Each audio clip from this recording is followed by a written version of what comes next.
Canada wildfire, oil workers urged to leave Fort McMurray camps. Around 12,000 people have been urged to leave Canada's oil sands camps near the fire-hit town of Fort McMurray as a resurgent wildfire heads towards them.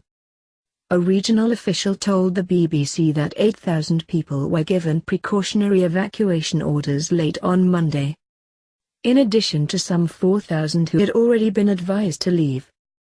More than 80,000 people fled the fire that hit Fort McMurray 2 weeks ago. Air pollution in the Alberta city is still at dangerously high levels.